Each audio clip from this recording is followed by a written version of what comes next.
itu dievaluasi benar menurut saya. Orang berbeda kalau mereka itu megang senjata atau tidak megang senjata. Diberikan di waktu dinas saja. Kalau dua dinas tidak, itu yang mesti kita evaluasi.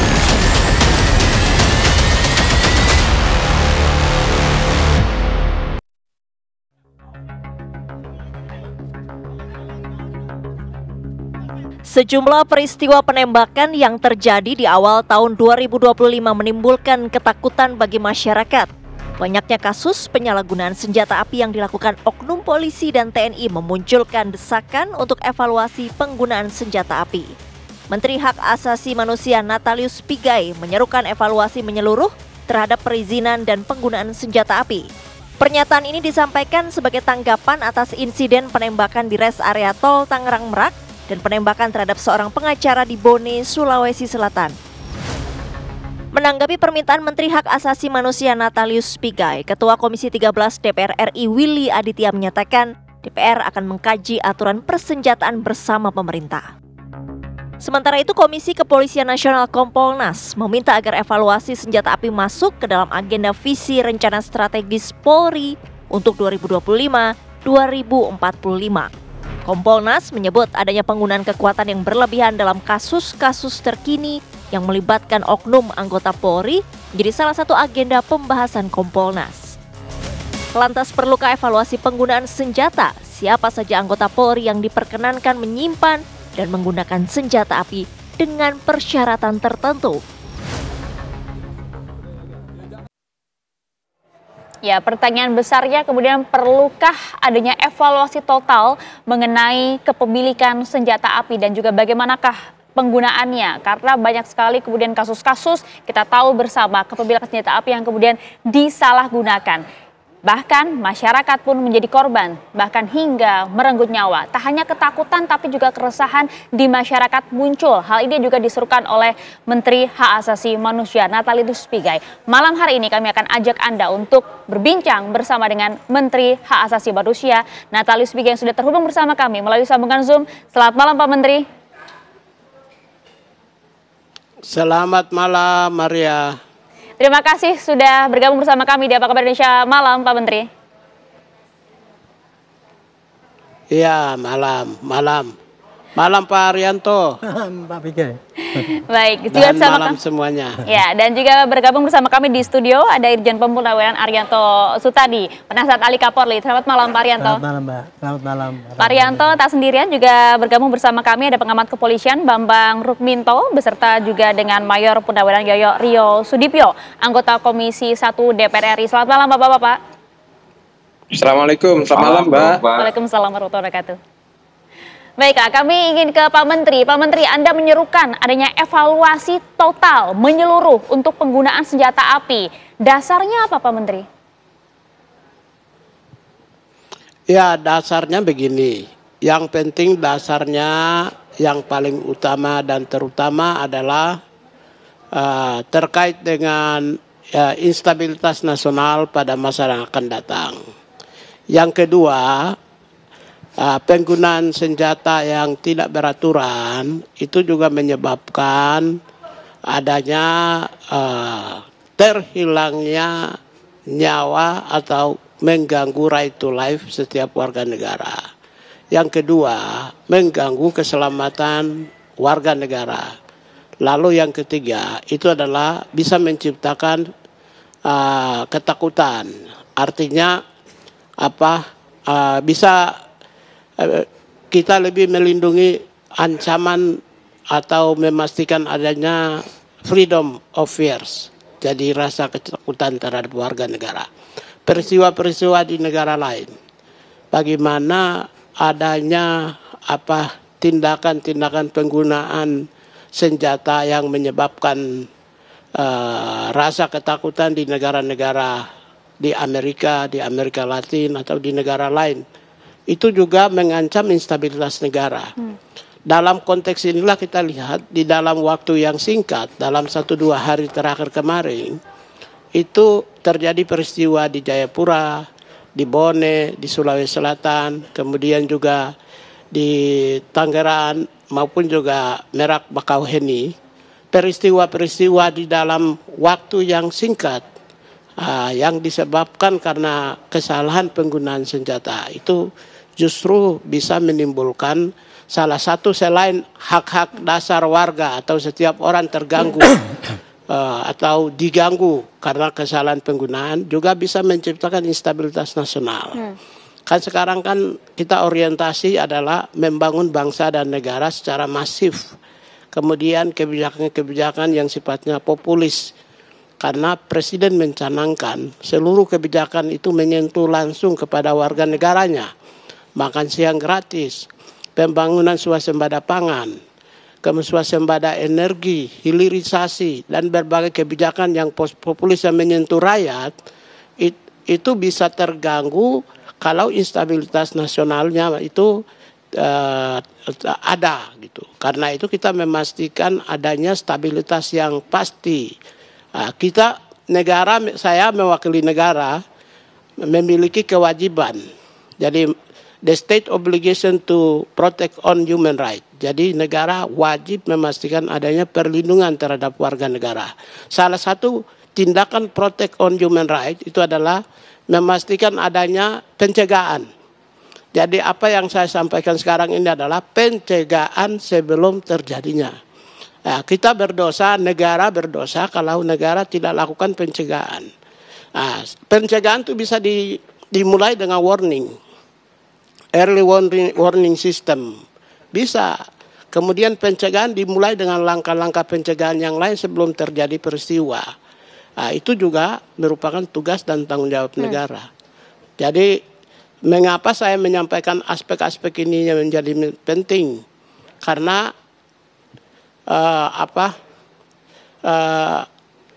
peristiwa-peristiwa itu, coba bayangkan kalau terjadi spontanitas yang sama ini terjadi dalam berbagai wilayah di seluruh Indonesia.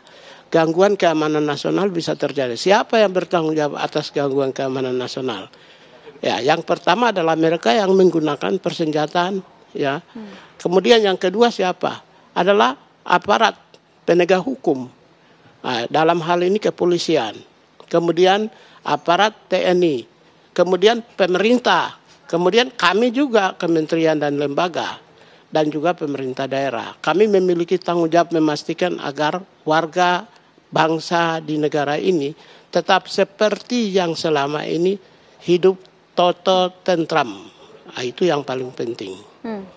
Saya kira itu. Ya, negara hadir untuk dapat memberikan rasa aman bagi masyarakat. Mengenai penggunaan senjata api ini Pak Menteri, kalau kita lihat bagi aparat kan sudah diatur ya dalam Peraturan Menteri Pertahanan RI nomor 7 tahun 2010 maupun juga Peraturan Kapolri nomor 8 tahun 2009. Sudah jelas diatur di sana bagaimana jenis-jenisnya, penggunaannya juga oleh aparat. Menurut Anda apa ya celah yang kemudian kurang untuk bisa dievaluasi ke depan ya?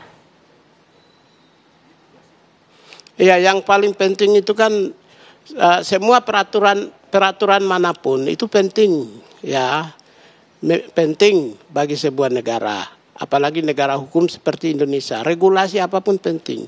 Yang paling penting itu yang memanfaatkannya, yang menggunakannya, berarti individunya, oknumnya. Bagaimana ketika memberikan perizinan kepada orang sipil biasa yang menggunakan senjata? Apakah sudah melalui sebuah prosedur yang pasti, misalnya tentang psikologi, rekam jejak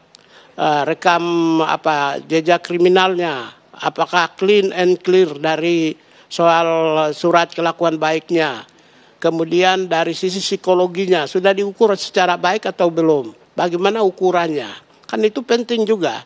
Jadi tidak hanya sekedar karena dia membutuhkan sebuah pengamanan yang pasti sehingga kita harus memberikan izin agar dia menggunakan, atau tidak hanya sekedar karena negara memberikan jaminan kepastian kepada dia kemudian kita berikan senjata, memberikan izin untuk dia gunakan senjata. Tidak sekedar itu, tapi bahwa yang menggunakan senjata itu harus memastikan dari knowledge-nya, kemampuan pengetahuannya, kemudian kemampuan skill dalam penggunaan senjatanya, kemudian mental dan moralnya juga harus dipastikan.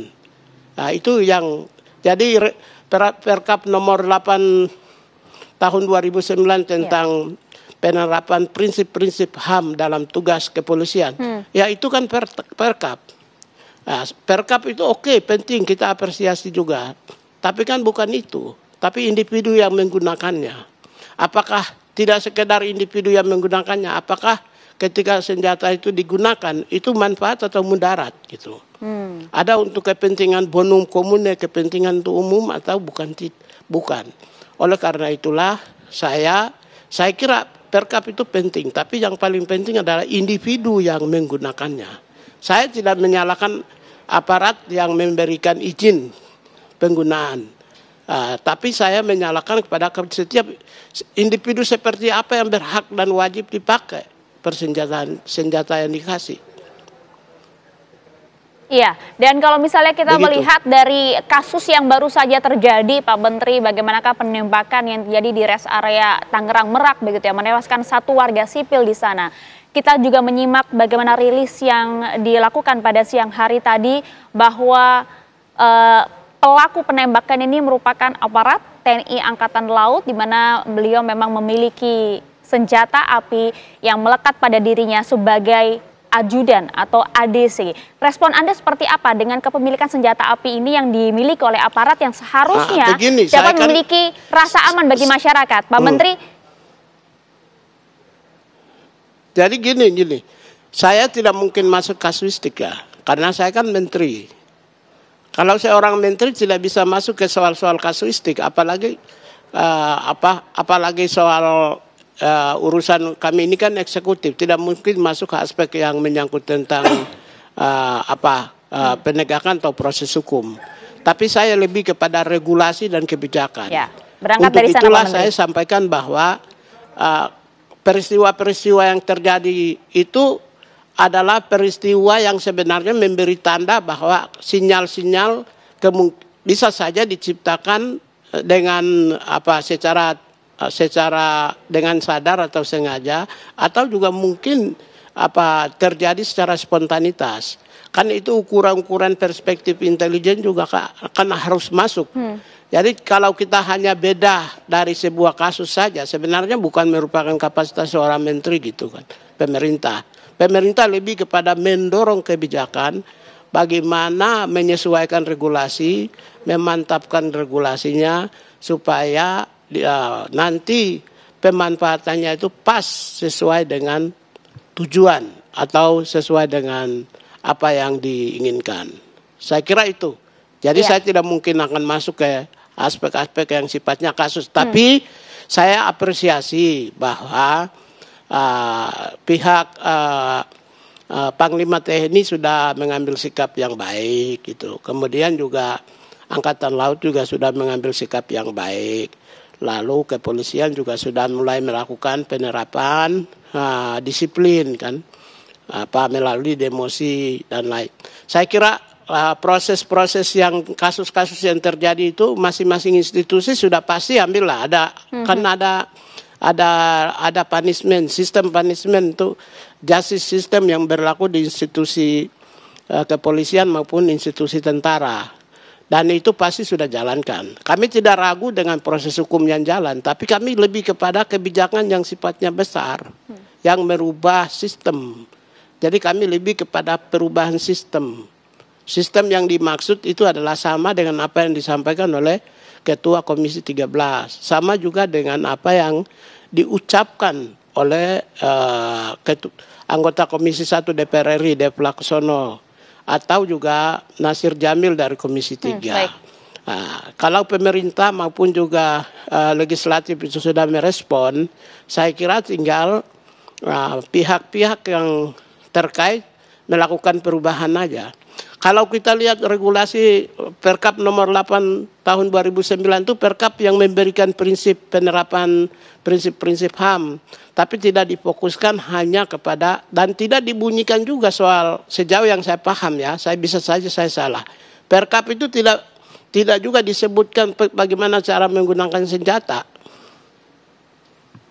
Tapi bahwa pelaksanaan tugas kepolisian berbasis atau berpedoman pada nilai HAM itu yang dimunculkan. Jadi yang kita inginkan itu kan lebih spesifik. Begitu. Ya, baik Pak Menteri, berangkat dari kasus itu bagaimana kemudian agar tidak terulang, kita ingin adanya regulasi yang kemudian tepat sasaran dan juga sesuai agar bisa menimbulkan rasa aman bagi masyarakat. Pertanyaan berikutnya, evaluasi seperti apa yang kemudian akan direkomendasikan oleh Menteri Hak Asasi Manusia oleh Anda, Pak Natalius Pigai? Dijawab nanti sesaat lagi, tetaplah bersama kami di Apa Kabar Indonesia Malam. Ya, perlukah kemudian evaluasi ini dilakukan? Pak Menteri, Anda masih bergabung sama kami. Terima kasih banyak Pak Natalius Pigai. Evaluasi seperti apa yang kemudian diinginkan Pak? Dan juga poin-poin rekomendasi dari Anda seperti apa nantinya Pak? Jadi gini, secara spesifik saya tidak elok untuk bicara tentang hal yang sangat teknis tentang poin-poin rekomendasi ya. Karena sudah menjadi perhatian DPR ya. Dalam hal ini Ketua Komisi 13 sudah menyampaikan hal yang sifatnya bagaimana mengevaluasi terkait dengan penggunaan senjata ini. Kemudian yang kedua, bagaimana secara teknis untuk evaluasi itu juga ada pada institusi, yaitu institusi TNI maupun juga Polri. Ya. Kalau kami lebih kepada andaikan kami diminta untuk memberikan masukan, sebagai sesama rumpun eksekutif, kami siap untuk memberikan masukan ya dalam rangka membangun mainstreaming human right, hak asasi manusia institusi pemerintah, baik itu kementerian, lembaga maupun juga daerah. Itu konsep kami. Konsep kami adalah mainstreaming hak asasi manusia di instansi pemerintah. Karena itulah secara teknis seperti apa saya tidak elok, saya tidak bisa menyampaikan karena saya adalah bagian dari rumpun eksekutif. Kalau andaikan terjadi evaluasi soal itu di institusi TNI dan Polri, kami siap untuk ikut memberi kontribusi dalam perspektif hak asasi manusia dalam rangka perubahan atau revisi dan peraturan yang terkait dengan penggunaan senjata. Saya kira itu ya. Terima kasih. Oke, baik, terima kasih banyak Pak Menteri Hak Asasi Manusia, Pak Natalius Pigai atas waktu bersama kami di Apa Kabar Indonesia Malam. Sekali lagi terima kasih dan selamat beraktivitas kembali. Assalamualaikum. Menarik Pak Rianto, kalau kita lihat nampaknya Menteri HAM fokus dalam hal ini dan juga bagaimana adanya evaluasi total. Karena tentunya tak hanya keresahan dan juga rasa takut yang ditimbulkan, tapi tentunya negara harus hadir untuk memberikan rasa aman. Respon Anda tadi dengan evaluasi secara total ini? Saya sangat berterima kasih dengan Pak Natalius Pigai ya, mengenai HAM. Dan bagi saya memang sudah pada waktunya ya, bukan sekarang, sejak dari dulu saya sudah menyoroti bahwa sistem penggunaan senjata api itu harus dievaluasi. Karena gini, selama ini kan banyak salah gunakan ya. Tapi kita harus memilah-milah itu. Karena banyak sekali kelompok yang ya dikasih izin untuk menggunakan senjata api. Dan solusinya tidak hanya ganti regulasi itu nggak jelas kan gitu kan. Nah, saya menambahi dari Pak Menteri tadi ya. Nomor satu, penggunaan senjata api itu adalah aparat pertahanan, tentara ya. Itu senjata apinya untuk membunuh musuh. Kalau polisi senjata apinya untuk menangkap penjahat, sehingga bunyinya tidak untuk membunuh tapi untuk melumpuhkan. Ya, senjata api itu hanya untuk membela diri dan membela diri orang lain untuk dari serangan yang mematikan. Kelompok ketiga adalah perbakin. Perbakin itu boleh pakai senjata. Penyalahgunaan di lapangan biasanya itu untuk gagah-gagahan atau apa itu. Yang kelompok berikutnya adalah para pengusaha atau apa yang minta izin untuk dikasih senjata api. Tujuannya untuk bela diri, tapi kebanyakan kan sering disalahgunakan untuk ya pamer-pamer ataupun emosional nembak-nembak. Jadi koboi jalanan. Yang kelompok berikutnya adalah kelompok yang ilegal. Begal itu yang bikin-bikin senjata api gitu kan. Dan yang terakhir adalah anak-anak kecil yang untuk main-mainan itu sehingga bisa menembak. Nah, 6 kelompok ini bagaimana sempat untuk menangkis ya, untuk mencegah itu. Ada solusinya sendiri-sendiri. Nggak bisa disamaratakan? Nggak bisa disamaratakan. Tapi kebanyakan kan kemudian perizinan apakah ketat apa enggak itu. Umumnya kayak gitu berpikirnya ya gitu. Itu tidak salah, tetapi itu tidak mendapatkan solusi yang terbaik. Selama ini perizinan kepada 6 kelompok ini, kecuali yang ilegal tadi itu sudah ketat sekali. Tapi di prakteknya kan mereka banyak menyalahgunakan. Makanya ini saya mumpung di sini ada Bapak DPR juga, saya menyarankan seandainya ada evaluasi itu ya. Nomor satu kalau untuk yang TNI itu ya, yang dievaluasi adalah senjata api itu yang dipakai oleh TNI itu sebaiknya hanya untuk perang. Dan apabila dia pas lagi lepas dinas, senjatanya tidak boleh dibawa. Saya pernah ke Jepang ya itu, tentara di sana itu kalau dia mau ke kota, dia harus lepas pakaian sipilnya dan senjatanya ditaruh sehingga tidak ada lagi militer yang di tempat keramaian bawa senjata api itu. Kalau itu dilarang itu otomatis akan sangat sedikit itu penyalahgunaan TNI, oknum TNI ya di dalam kasus-kasus kejahatan kala ini. Nah, untuk polisi solusinya adalah robah sistem kesenjataan polisi. Polisi senjata organiknya hanya senjata yang untuk melumpuhkan, bukan untuk membunuh. Senjata membunuh hanya untuk tugas polisi yang khusus menghadapi ancaman yang berat. Kemudian untuk perbakin juga demikian juga hanya boleh di lapangan. Nah, kemudian sama juga pengusaha yang mendapatkan izin. Begitu nanti untuk gagakan cabut dia gitu. Jadi solusinya itu masing-masing ada yang spesifik gitu. Nah, mudah-mudahan ini ya, ini trigger yang dipacu oleh Pak Natalius Pigai ini itu akan merubah sistem lah. Sehingga kita jangan terlalu mau ribut-ribut, wah sistemnya izinnya bagaimana apa nggak diperiksa psikologinya. Itu kalau mau memberikan itu syaratnya udah jelas lengkap dan dikerjakan. Tapi kan yang terjadi kan yang sudah di lapangan. Implementasi penggunaannya ya. Dan kemudian sanksi kepada penggunaan itu yang tidak begitu ketat gitu ya. Sehingga ya tidak mujarab obatnya itu. Jadi saya senang ya ini. Mudah-mudahan ini jadi trigger dan ini negara mewakili untuk merubah sistem persenjataan yang baik di TNI, polisi maupun perbakin maupun yang untuk umum, termasuk juga bagaimana senjata yang ilegal yang dibikin orang itu harus hukumannya harus berat sekali. Hanya dengan kayak gitu ya. Jadi intinya bahwa solusi ini tidak hanya pada regulasi doang, tapi juga kepada preventif daripada masyarakat itu sendiri gitu ya. Kalau semua sadar bahwa kita itu harus mencegah jangan sampai itu menggunakan senjata api yang salah itu, saya kira akan berkurang itu kejadian-kejadian. Oke, menarik. Mumpun di sini juga ada anggota Komisi 1 DPR RI. Pak Yoyo, Anda sepakat tidak sih bahwa kemudian ada pembatasan penggunaan senjata api bagi aparat TNI misalnya tadi disampaikan oleh Pak Arianto, Pak Yoyo?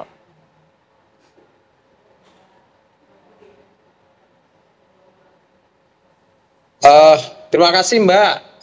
Pak Arianto, selamat malam. Malam. Pak Menteri juga. Gini Mbak, kalau menurut saya ya, sebagai anggota Komisi 1 dan juga mantan prajurit Mbak, yang pernah tugas di satuan dan pernah tugas di Badan Intelijen. Sebetulnya anggota pada saat masuk itu kan sudah dites psikologinya Mbak. Jadi nggak sembarangan, orang ini normal atau enggak, miring atau enggak, itu udah lulus secara psikologi. Dan aturan-aturan untuk pegang senjata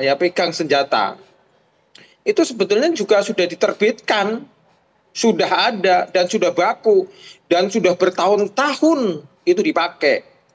Nah, di sini kalau misalkan terjadi oknum atau musibah yang secara beruntun, ini kan pasti ada sebab. Oleh karenanya saya selaku mantan prajurit dan juga anggota Komisi 1 ya menekankan lebih cenderung kepada pengelolaan organisasi kembali yang lebih efektif dan efisien. Artinya bahwa kalau aturan sudah ada, aturan sudah dibuat, ini kan sekarang tergantung dari pribadi si pemegang. Nah, kalau sekarang tentara sama polisi ya megang senjata, megang bedil, itulah untuk tugas Mbak. Tentara untuk di tempat-tempat tempur misalkan dalam satuan-satuan tugas tempur. Kemudian tentara juga ada satuan-satuan intelijen yang memang ada tugas khusus. Dan itu memang harus pegang senjata. Apalagi polisi. Nah, di sini benar-benar harus ada kejelian, kembali lagi kejelian seorang komandan yang tahu betul bahwa anak buah ini pantas tidak, anak buah ini yakin tidak untuk diberikan tugas, untuk diberikan mandat dan kewenangan memegang senjata. Oleh karenanya kalau terjadi kasuistik misalkan, dan kebetulan ini ada beberapa kali beruntun, kalau saya Mbak, yo komandannya kudu kena Mbak, karena teledor. Apapun anak buah itu tidak ada yang salah adalah komandannya. Nah, itu harus terapkan.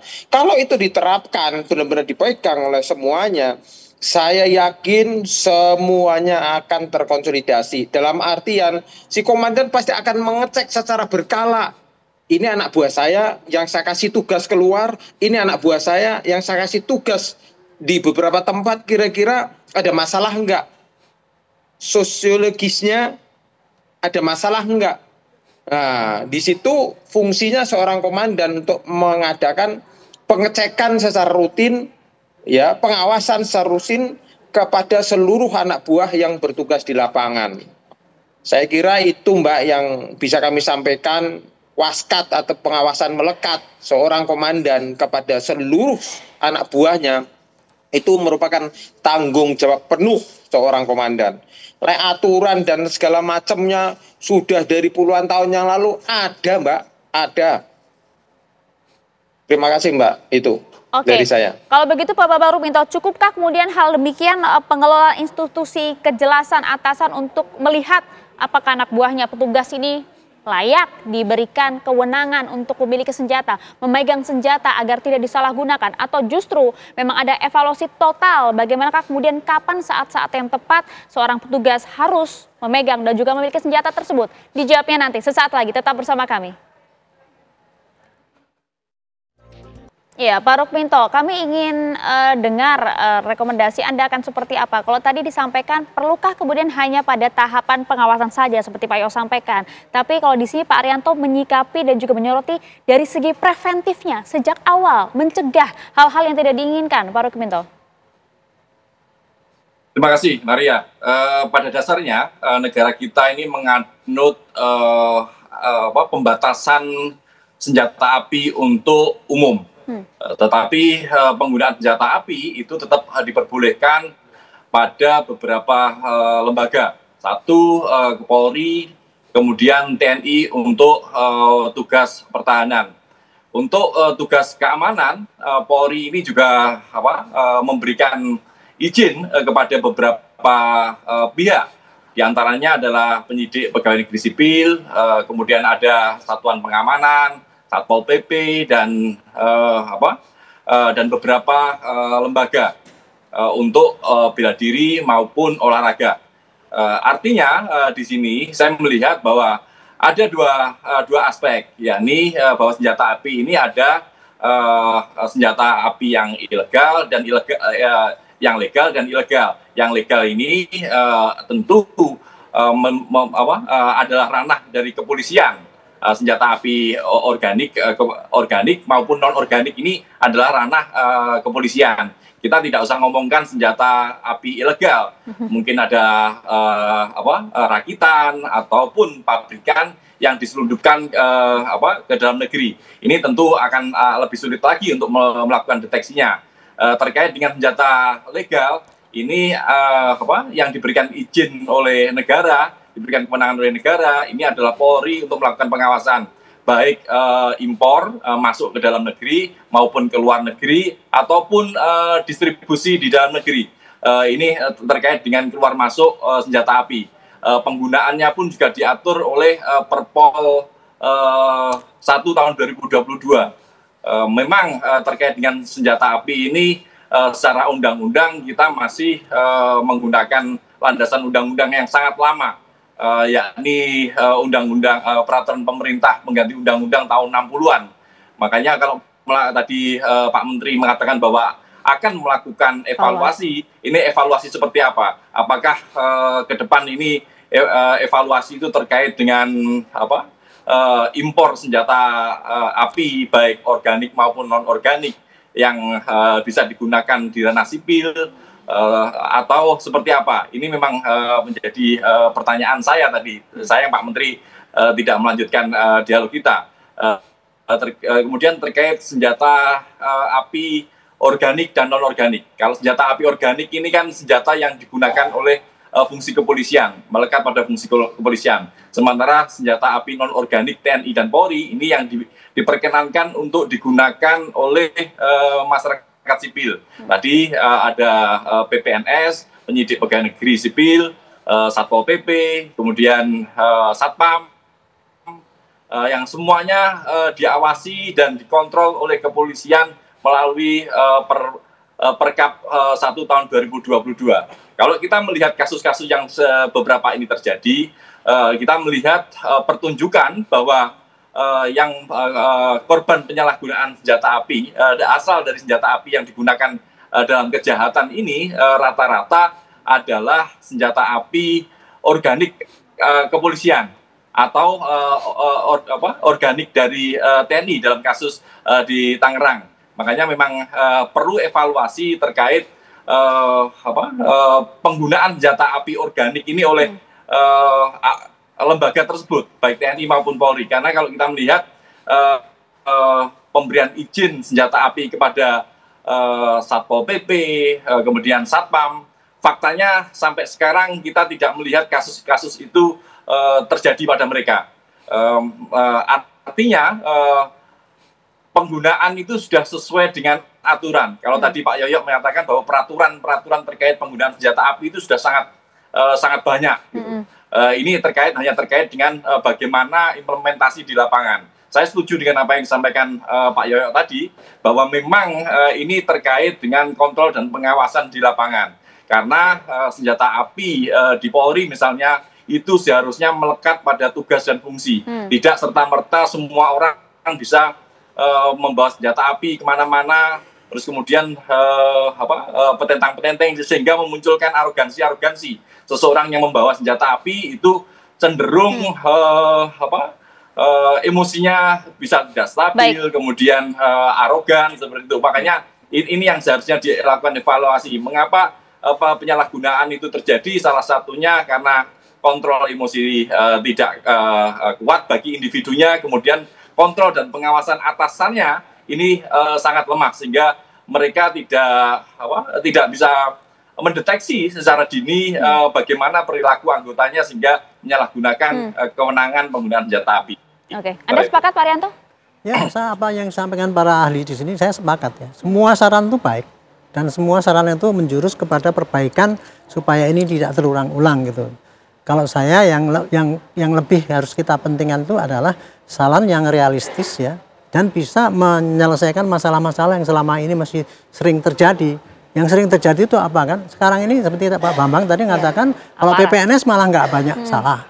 Tapi yang salah gunakan selama ini salah tembak di Semarang, kemudian tembak pimpinannya, anggotanya atau pimpinannya yang di Solok dan sebagainya. Itu yang terjadi ya. Nah, kenapa itu yang terjadi? Kalau saya itu tadi kembali kita cari, kalau kita mau mencari suatu solusi, kita mesti dulu identifikasi masalahnya. Ya, identifikasi masalah itu masing-masing berbeda-beda. Penyalahgunaan oleh oknum TNI itu, gini identifikasinya karena apa? Mereka semua boleh bawa senjata, nggak dinas pun mereka boleh bawa senjata. Coba kalau itu nggak boleh kan mereka kan nggak ada lagi kesempatan untuk itu kan. Nah, sama juga dengan polisi juga, polisi kemana-mana harus bawa senjata karena alasannya untuk tugas. Tetapi sayangnya senjatanya itu senjata mematikan semua gitu sehingga polisi yang baik pun ya gitu kadang-kadang di lapangan kalau pas lagi ngejar penjahat itu ya kita reflektor gitu, orang nyetop kendaraan yang ini aja kadang-kadang gitu. Saya dulu pernah jadi polisi lalu lintas itu anggota di stop boncengan bertiga nggak mau berhenti, saya langsung tor gitu pernah terjadi. Itu susah sekali untuk mengendalikan kayak gitu. Makanya itu kalau untuk polisi dirubah itu sistem senjatanya itu hanya senjata yang tidak mematikan tapi melumpuhkan. Tapi ini dimungkinkan? Sangat mungkin. Saya tinggal kemauan pemerintah. Dan ini tidak harus sulit bagi saya kok.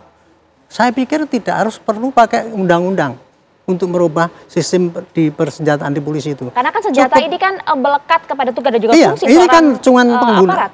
Yang dirubah itu adalah aturan penggunaan senjata di internal polisi ya. Jadi tidak perlu pakai undang-undang. Kapolri mempunyai kewenangan untuk lah anggota saya sekarang saya batasi. Saya kasih senjata yang tidak mematikan, saya kasih senjata yang hanya melumpuhkan. Bisa itu, nggak usah pakai undang-undang baru. Kalau menurut saya sih ya gitu. Jadi ya mudah-mudahan ini trigger daripada Pak Natolus PG ini direspon ya oleh semua para pejabat yang berkepentingan, Panglima TNI juga mungkin juga bisa mengevaluasi. Contoh ya, kalau Panglima TNI itu bisa saja merubah bahwa anggota saya, sekarang kalau nggak berdinas nggak boleh bawa senjata. Boleh, itu masih dalam lingkup teknis mereka gitu. Saya kira ini baguslah kejadian ini kemudian direspon oleh Pak Pigai dan kita para pakar ini menambahkan yang lebih teknis lagi sehingga apa yang kita ngomong itu realistik gitu. Bisa merubah suatu situasi dan kita bisa mencegah ke depan jangan sampai terjadi kayak gini. Ini masalah realistis kok.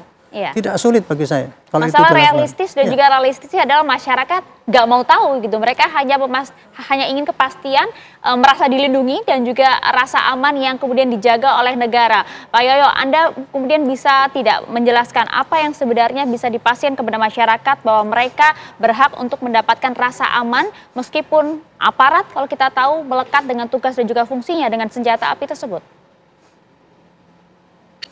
Begini Mbak, ini sekali lagi saya tekankan ya, semua kejadian tercatat Mbak oleh satuan masing-masing, ternot oleh saya. Mohon maaf Pak Yoyo, nampaknya kami mengalami gangguan komunikasi. Pak Yoyo, kami coba akan perbaiki terlebih dahulu.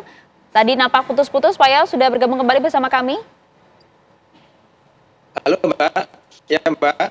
Oke, nampaknya kami mengalami gangguan komunikasi Pak, agak putus-putus suara Pak Yoyo, kurang jelas kami dengar. Coba izin kami perbaiki terlebih dahulu ya Pak Yoyo ya. Kalau gitu kami bergeser ke Pak Rukminto. Perlu tidak sih Pak Rukminto saran tadi dari Pak Arianto, nampaknya harus dirubah itu dari segi jenis senjata maupun juga peluru yang digunakan sesuai dengan tugas dan juga tupoksinya. Ya, saya sangat setuju apa yang disampaikan Pak Arianto untuk di internal kepolisian ya. Itu sangat praktis sekali. Tetapi kalau kita melihat perkembangan dinamika sekarang ini, banyak juga senjata-senjata api jenis dari soft gun, airsoft gun misalnya, itu juga beredar. Dan impor peredaran di sini nyaris tidak terkontrol. Kalau kita melihat kasus di Bone, penembakan pengacara di Bone kemarin, ini konon menggunakan senjata dari jenis airgun.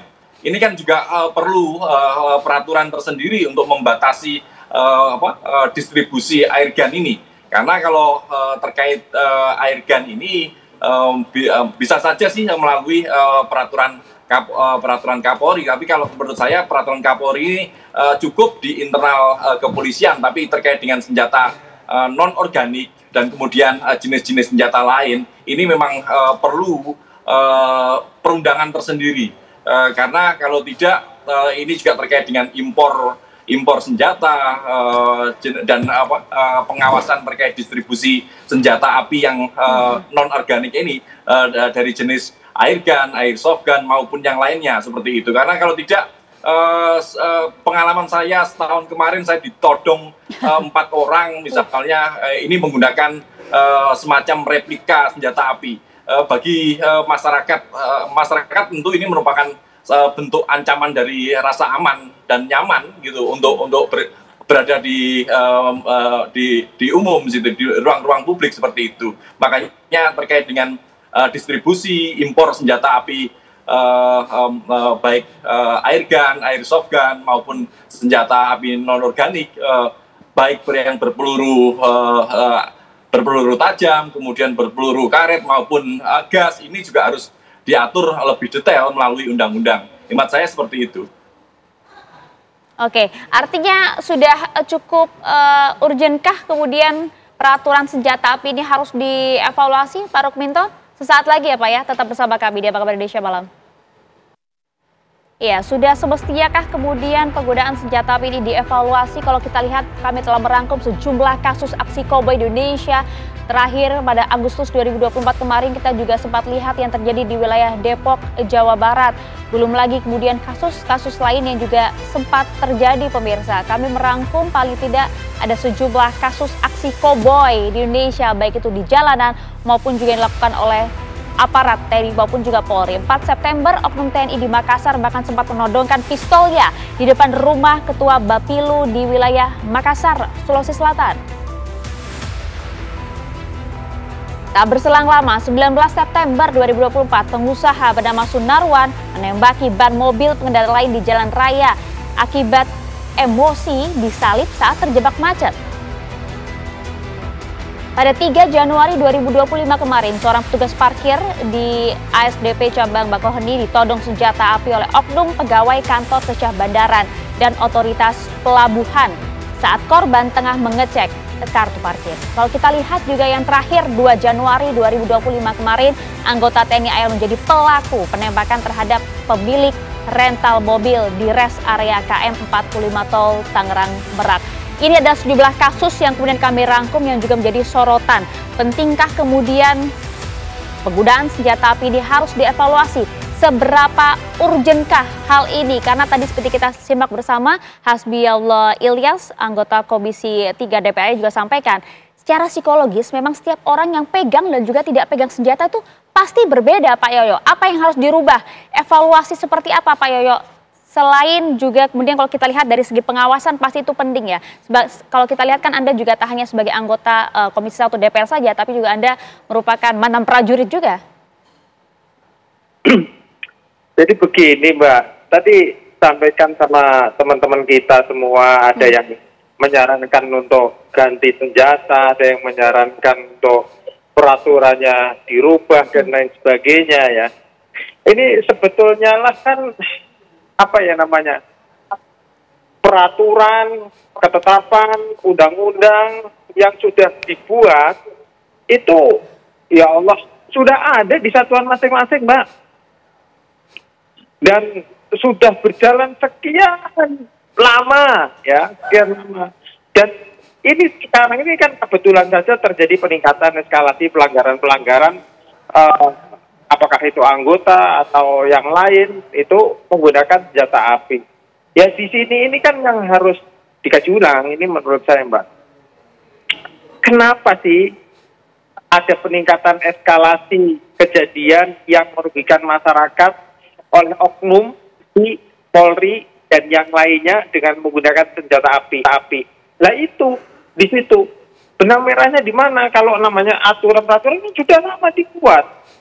Lah disinilah fungsinya untuk kaji ulang kembali, untuk review ulang kembali, apakah efektif belum nih organisasi yang sekarang ada ini. Dari tingkat komandan regu, tingkat komandan peleton, kompi, komandan batalion, komandan brigade, dan selanjutnya, dan selanjutnya. Wong di satuan tentara itu Mbak, itu ada istilah, nggak ada anak buah yang salah. Yang salah ki komandane. Nah, itu mbok dipegang Mbak. Kalau itu dipegang, berarti ini dinasdani sesuatu ini. Apakah ada misalkan mohon maaf ini penurunan dari kualitas pemimpin yang ada? Nah ini harus dikaji.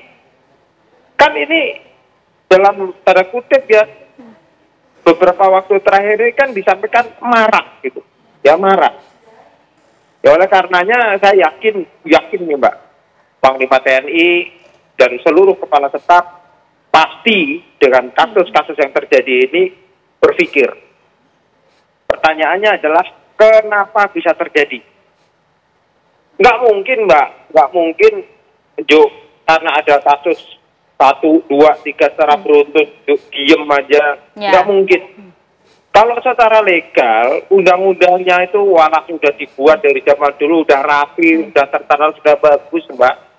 Berarti ini sekarang ada penurunan mental, ada penurunan. Iya Pak Yoyo, artinya evaluasi dan juga efektivitas dari pengawasan setiap instansi itu yang juga cukup penting. Nanti beberapa saran itu juga nampaknya cukup penting itu disampaikan kepada Kapolri, Anda sebagai penasihat ahli Kapolri ya. Terima kasih banyak Pak Arianto atas waktu Anda bersama dengan kami. Terima kasih Pak Yoyo dan juga Pak Rukminto. Salam sehat untuk semuanya. Assalamualaikum. Pemirsa, sesaat lagi kami akan hadir untuk Anda dengan informasi hari pertama program Bakat Bergizi gratis disambut antusias oleh para siswa di berbagai daerah. Informasi selengkapnya kami hadirkan untuk Anda sesaat lagi. Tetap bersama kami di Apa Kabar Indonesia Malam.